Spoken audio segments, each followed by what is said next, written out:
Is Daily Blast Live. We're talking about what you're talking about. Thrown under the bus. No. Always live. Always real.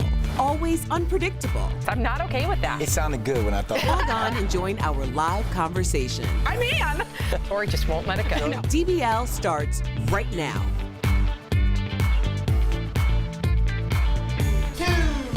Welcome to Daily Blast Live. It is Friday. Thank goodness, April 19th. We are live and we're talking about what you're talking about right now. I am here with Stephanie, Brandon, Al, and I am Sam. Tori is on assignment. Let's get started. Everyone is talking about the release of the Mueller report, and after examining all 448 pages, here are some key takeaways. On the matter of collusion, Mueller was unable to establish that members of the Trump campaign conspired or coordinated with the Russian government in its election interference activities. On the matter of obstruction, Mueller does not exonerate the president because he couldn't, a matter that Mueller has now left up to Congress because you cannot indict a sitting president. The report also details a number of lies from the administration and the extent to which the president's staff defied him, unwilling to follow through with orders by the president to undermine the investigation. White House spokesperson Sarah Sanders was one of the White House officials who was caught in a lie, admitting to Mueller that statements she made about the firing of FBI Director James Comey were not based in fact. And this morning, GMA's George Stephanopoulos confronted Sarah about it. Sarah, hold on a second. The special counsel writes that those comments were not founded on anything. That's what you talked to the special counsel about when you were facing criminal penalties if you didn't tell the truth, but now you're trying to walk away from it. Why can't you acknowledge that what you said then was not true? I said that the word I used, countless, and I also said if you look at what's in quotations for me, it's that. And it's that it was in the heat of the moment, meaning that it wasn't a scripted talking point. Oh my gosh. Meantime, the president and his supporters are celebrating the report as a victory. Close advisor Kellyanne Conway shared her take. Take a look. Did not collude with any Russians. We're accepting apologies today, too, for anybody who feels the grace in offering them. In Florida, the president was greeted by supporters at Mar-a-Lago. He was also given a gift that he joked would be in the White House for a long time to come. Watch. We'll find a permanent place, at least for 6 years, in the Oval Office. I was going to joke, General, and say at least for 10 or 14 years, but we would cause bedlam if I said it. Al, I am so sick and tired of the divisiveness. I want Democrats and Republicans to just read the report and stick to the lies. Who cares about political agendas? What was your opinion on what Sarah Huckabee Sanders told George Stephanopoulos? Well, this is what they've constantly been doing. They get caught in a lie. They say, no, it wasn't really a lie. They defy it and we move on because there's so many things going on at any amount of time that we cannot focus on one thing. That's really been one of the brilliant strategies of this campaign. There are so many scandals going on at one time, whether it's Stormy Daniels, whether it's obstruction, whether it's collusion, whether it's the 36 indictments, whether it's the John McCain attacks, there's so many things. We could do a whole show. You guys could go, and I'll just talk to this camera about all the things that they've done, but we don't have time because this administration has been really pretty forthright about just lying and saying, I just lied straight to your face. What are you going to do about it? And the American people shrug their shoulders and walk away. Well, I'm just sick of the lies, period, no matter what political party you are affiliated with. She got caught. She admitted to lying. And then when confronted on the camera, she said, yeah, that's not the word I used. But she admitted it in a document. Right. But we won't talk about it ever again after this day. Well, here's the thing. A lot of people are confused by the document. I know a lot of DBL Nation. It's 440-something pages. Yep. I get it. So we did get to talk with Dan Abrams. He's an attorney. You guys know him as the legal expert at ABC News. Here's what Dan had to say after reading the Mueller report. Take a look. If you actually read the report, which I'm afraid a lot of people aren't doing, you will see that Robert Mueller makes it very clear that he is only looking at this through the prism of someone who cannot indict a sitting president. Right. Yeah, this is what it is, and he knew he was going to have to pass the investigation on to Congress anyway, and he knew he couldn't do it. There was no point in trying to indict him because it would just further ignite his base. We'll have to wait and see. We will be following this story. Earth Day is coming up this Monday. It is a day devoted to demonstrating support for the environment and our planet. And to that end, a number of companies, including the North Face, have created this petition to officially designate Earth Day a national holiday. It's got more than 55,000 signatures. And there is a hot new music video that just dropped to celebrate the day. It's called Earth. It's by Lil Dicky, featuring a ton of stars. You gotta see this.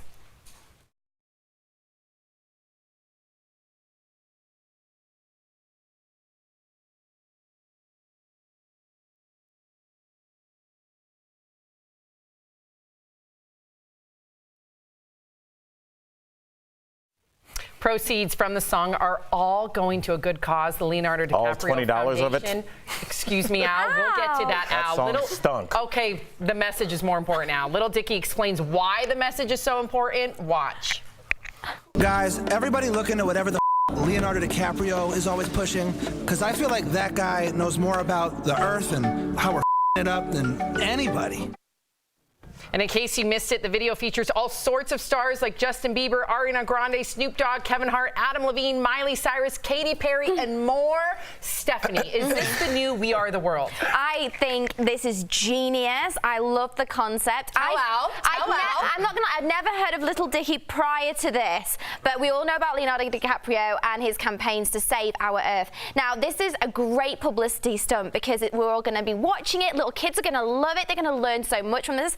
Okay, it's a little bit rude. There's a bit of, questionable lyrics. Stephanie, I'll give you that. But the message is good. Let me help you out. The message is good, but I agree with you, Al. The song stunk. Who cares? But the awareness, I like the awareness. So yes, there should be an Earth Day because we're in this kind of problem with it because of Industrial Revolution. But Earth Day should be about highlighting the technologies that's going to help mankind further advance, but also help the planet Earth as well. So that's what we need to do. We are in a critical time in our species and our planet. Now more than ever, do we need everybody to be on board? And right now, it seems like when you look at the different protests that are going on in London as we speak, they're mainly young people because they understand that their future is at stake. Right. That's scary. Our kids' future is at stake because some people do not believe that our planet is in a crisis right now. It's been turned into a partisan issue. Yeah, but I agree, Sam. It's one thing to go out there and just to protest, to put up a poster, but are you in the lab thinking of these technologies that can help us?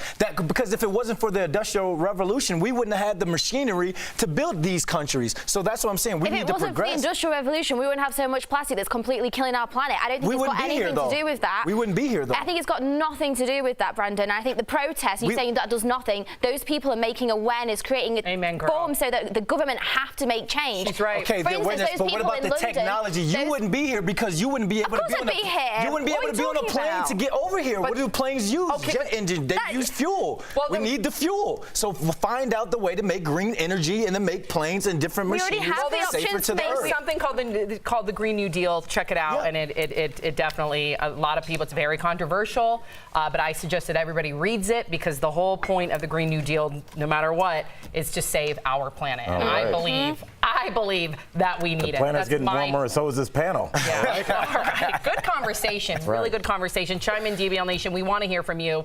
DBL is live. We will bring you breaking news as soon as it happens. Coming up, we mark 20 years since the Columbine tragedy with an exclusive interview with 3 survivors. Find out what they're doing now to move past the tragedy. It is a story of hope and resilience. You're going to want to see it, trust me. And you, the viewer, are our 5th host. The Twitter CEO is stirring things up because of his outfit.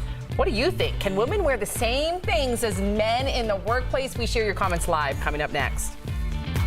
Swimsuit. Hi, DBL Nation. Kelly Schubert with the DBL Digital team here. I'm tracking all the breaking and trending news. Happy Friday. Yay. So glad it's the weekend. Let's go to the table and see what's going on over here. First of all, I'm so proud of London. Hi, guys. What's going on over here? I want to talk about the young kids in London right now. So there is a group of young kids right now that are, first of all, the organization is called Extinction Rebellion. So Extinction Rebellion, look it up, and it is a global organized protest, of course, civil disobedience, non-violent protests, to call to action to their local government right now in London saying, hey, Listen, we are young.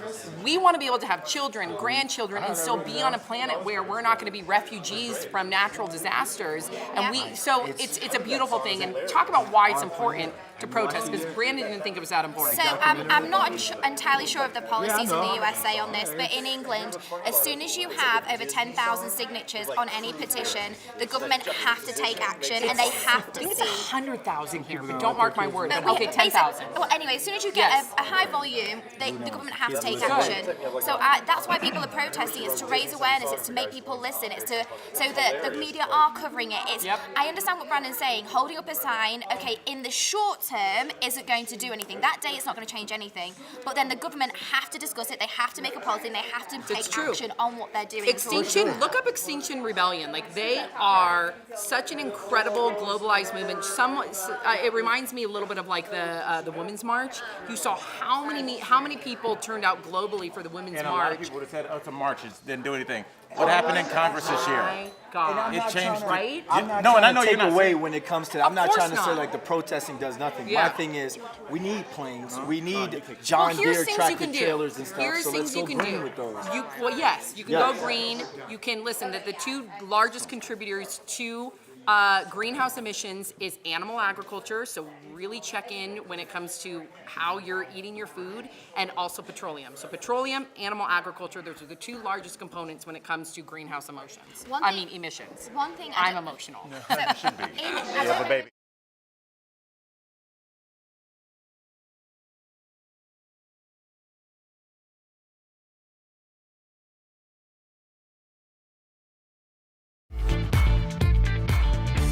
Welcome back to DBL. It is time for Fifth Host, when we talk about what you're talking about. Twitter CEO Jack Dorsey is getting a lot of shade for what he wore to a TED Talk this week. Check this out. Jeans, hoodie, a beanie. Looks pretty scruffy. Some people are complaining that a woman would never get away with being so casual in a professional situation.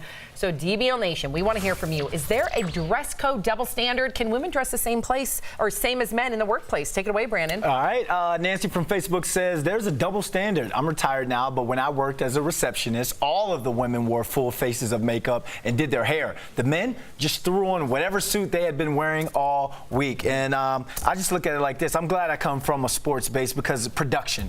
I'm all about production. What are your numbers like? I don't care if you're wearing a Ronald McDonald clown outfit. If your numbers are where they're supposed to be and you're producing for your company, then who cares? Male or female, huh? Okay. Male or female. Yep. Harold from Facebook says there might be a double standard, but from a man's perspective, women have a lot more options as far as clothing and grooming goes. If I had more clothing options other than a suit, I'd probably be more creative.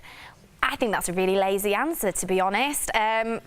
You can be way more creative. I mean, women have what? We have trousers and pants, and we have dresses and skirts. So you're missing a dress and a skirt, but yet you can wear sportswear, you can wear suits, you can do so much. I just think that's a really lazy answer. I think it's got nothing other to do with misogynistic behaviour within the work environment, and we've still got a long way to go. All right, let's sink this last one in. Brad from Facebook says, I work with plenty of women who dress the same as men at my office. We all stick to business casual, but there's not that big a difference with anything. The difference is generational. I mean, you know, guys, I look around this room and I see people that have denim jackets on, and I see people that have blazers on. But you know what? I don't see their faces because they're all working, and that's why this studio works. So is everybody, like you said, Brandon, everybody's doing what they need to be doing. Everybody should be able to dress how they want. I think everybody should be able to dress how they want. All right, I'm wearing a tank top Monday. Case. Coming up, I am resilient, I am compassionate, and I am so happy with the person that I've become. Wow, amazing stories of hope and inspiration as we talk to survivors of the Columbine tragedy 20 years later when we come back.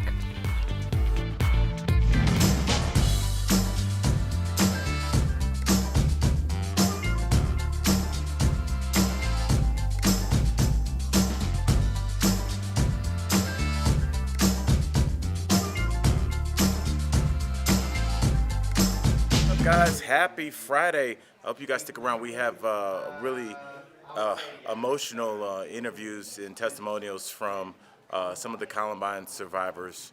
It's hard to believe Columbine was 20 years ago. And who would have thought from that tragedy where we just thought, you know, that was a once-in-a-lifetime tragedy where now they're almost bi-monthly. what a fork in the road for our country.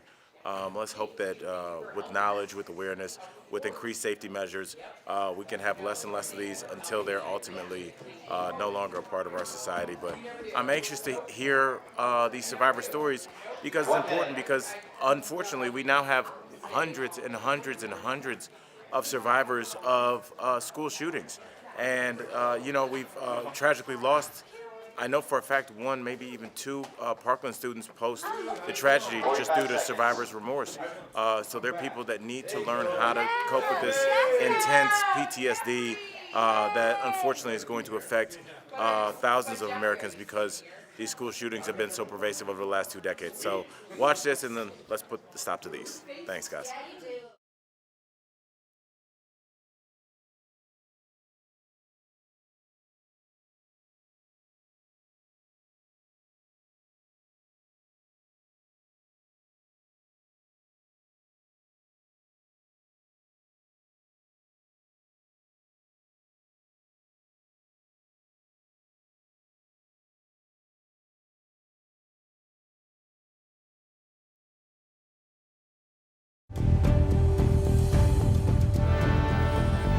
Welcome back, everyone. Gary Shapiro with Kyle Dyer bringing you up to date on an apparent shooting at Columbine High School in Jefferson. Latest numbers show that 18 young people have been injured. Not heard if police have been able to establish any kind of contact. And as you can see, there's another police car one or two suspects arrested in black trench coats with black masks. That's Columbine High School, right down below you.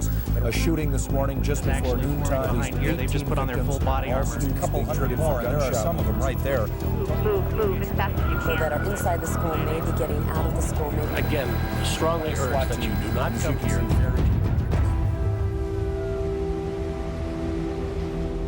Wow, that brings back memories. Welcome back to DBL. Tomorrow marks 20 years since these 12 students and one teacher lost their lives at Columbine High School in Littleton, Colorado.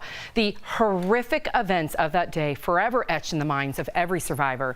We recently sat down with 3 former students to hear how the events of April 20th, 1999 changed their life paths and how they eventually turned their tragedy into triumph. Here are their amazing stories. My wounds are invisible. I wasn't sleeping. I still hurt. I couldn't go anywhere by myself. Sleeping in between my parents. I feel guilt. Really, I lost my innocence. I feel anger. I feel sadness. I feel all this stuff. My name is Amy Over, and I was a senior at Columbine High School in 1999. My name is Heather Martin, and I was a senior at Columbine High School in 1999. My name is Missy Mendo, and I was a freshman at Columbine High School in 1999. When I first heard the gunshots, I was in math class. I was in choir class. When I first heard the gunshots, I was in the cafeteria. I remember just standing up thinking, it's a fire drill, stand up and go stand in line. One of the students came running back upstairs from downstairs and said, someone has a gun downstairs and they're shooting. Somebody yelled down the hallway, they have guns, get out of here, and nobody started filing in single file anymore, and everybody just started running. And then the gunfire erupted outside the door, and it was just boom, and so just most everybody ran, because there were 2 exits out of the choir room. My basketball coach, Dave Sanders, was down there, and he told us to get away from the windows. So I went underneath a table. And then I heard a teacher say, they're coming up the stairs, you have to hide. And when he told us to run is when I ran out one of the front entrance ways to the cafeteria. There were 60 of us in there, and we barricaded ourselves in there for 3 hours until the SWAT team came. That's the last time I saw him. I remember as I was running out, he was running upstairs to tell people, so. The first real emotion that I remember feeling is anger. I mean, I worked out, I worked, I did everything that you should do, like a normal person, but it didn't feel normal. Really angry at people talking about it like they knew, and the media being everywhere. Something that I was diagnosed with after it happened was insomnia. I tried to bury it away for so long that it eventually comes out and rears its ugly head. If I am stressed out about something, if I have a deadline for work, if there's an important event coming up, more than likely the night before I am not sleeping. I remember the feelings of isolation. I would drink a lot. I would cope drinking. I would party until I blacked out sometimes. Like nobody understood what I had gone through. Like my experience was so different. My therapy didn't start really until my daughter went to school, is when I started having panic attacks. And that's when I decided to go and get some serious help for my trauma. The Rebels Project, named after the Columbine Rebels, the mascot, we started it after the Aurora Theater shooting in 2012. We're kind of like the AA for mass shooting survivors and mass trauma survivors. We knew what it was like to feel so isolated and not have anyone to talk to. And we thought, what can we do to help? Because everybody wants to help in the aftermath of these. I want people to remember that a community presence is such a strong thing, and what you do within your community can really have a positive effect in the long term for survivors. Recovery is not linear. It's up and down, and there is no timeline.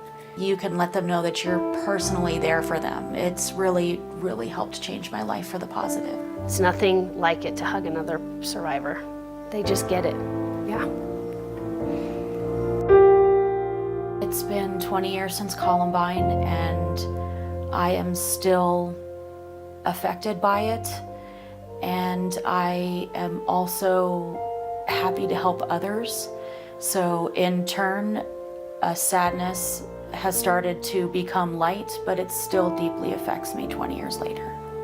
It's been 20 years since Columbine, and I went back to school and got my English degree, and now I'm a teacher. I am resilient, I am compassionate, and I am so happy with the person that I've become as a result of my struggles after Columbine. It's been 20 years since Columbine, and I am a warrior. I am a survivor. I am a mother, a wife. I'm a fighter. We say at Columbine, we are Columbine. We are Columbine. And instead of having that have such a negative connotation and have people think of that awful day, like I want them to think of us as resilient. Wow, resilient indeed. The April edition of 5280 magazine has devoted its entire issue to Columbine. In it, they dive into topics such as mental health care, law enforcement response, and campus security. We also want to thank the Rebels Project for allowing us into their homes to hear their stories. If you want to learn more about this nonprofit, please visit therebelsproject.org. Yeah, I mean, this is so important. And again, we're talking about mental health. Unfortunately, since the Parkland tragedy, we've lost 2 students to survivor's remorse to their own suicide. Just once the day ends, I think we all move on because the news cycle moves on. But for these people, they stay in that moment for years and years. And we need projects like this and programs like this to let people know, hey, unfortunately, you're not alone. Unfortunately, how many copycats have we seen since Columbine? A couple hundred? So unfortunately, that's a lot of people out there that can also commiserate and can also grow together with a new community and help build each other up. One thing that they did mention since Columbine was how we cover the shooters. You know, in Columbine, we glorified that shooter. That shooter was on the cover of, I believe it was Time magazine, correct me if I'm wrong, but a well-to-do magazine, and that shooter's face was bigger than the survivors' faces. Yeah. Nowadays, we don't glorify them. We don't say their name. I can't even tell you the name of the individual that committed the horrific mass shooting in New Zealand. Yeah. So they're happy to see that. Unfortunately, we've had to learn right along with everybody else how to deal with this because there was no playbook, there was no protocol for this. None whatsoever. Yeah, well, kudos to them. They are inspiring, they are resilient, and amen, they are warriors. We will be right back. Promotional consideration.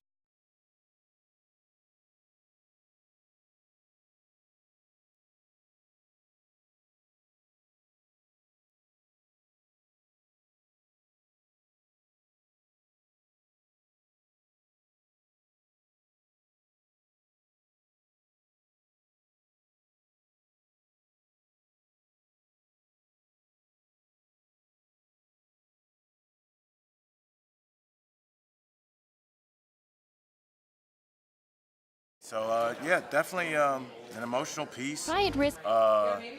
Difficult. Brandon, what are your thoughts? Just looking at that, it's like 20 years ago, you thinking, I remember I was a freshman at Framingham High School in Massachusetts. You think 20 years ago that would have been the stop of it. Maybe it was just going to be a one and done situation, but like you just said, that we've had hundreds, we've had all types of mass shootings since so then. There's probably FBI that couldn't name them. Yeah. I mean, they just keep going. Is this a problem in Europe? No. Have you ever heard of anything like this? No, we don't. We hear about it happening in America, but the gun laws in England and Europe are very different. So it's very, very, very a bit much. I'm difficult very to aware. get I this remember behind that us. day like yesterday. But I it's know. just so sad. It's just awful. And I mean, obviously there are who knows the reasons as to why the people that do this do what they do. Obviously, there's a lot of mental health issues.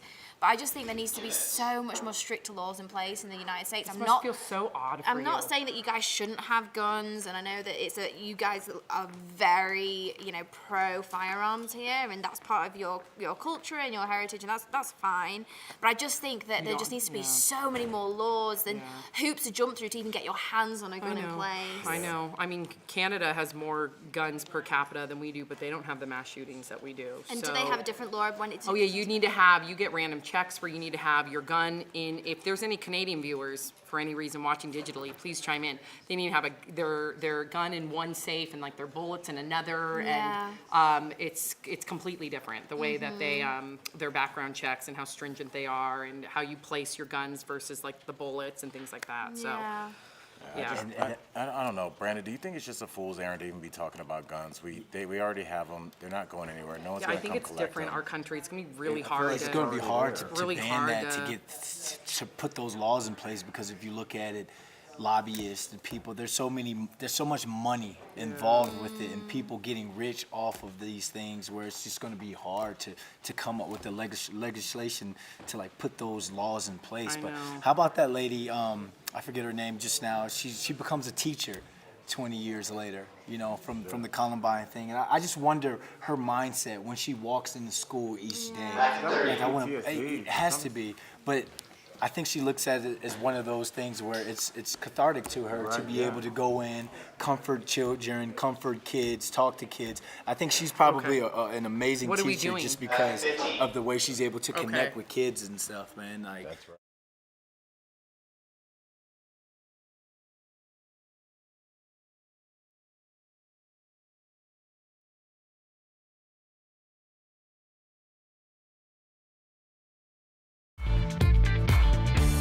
Before we leave you for the weekend, we want to wish everybody a happy Passover, a happy Easter. Enjoy your weekends with your family. Happy Friday, everybody. We will see you on Monday, same time, same place. Bye, guys. Stay safe.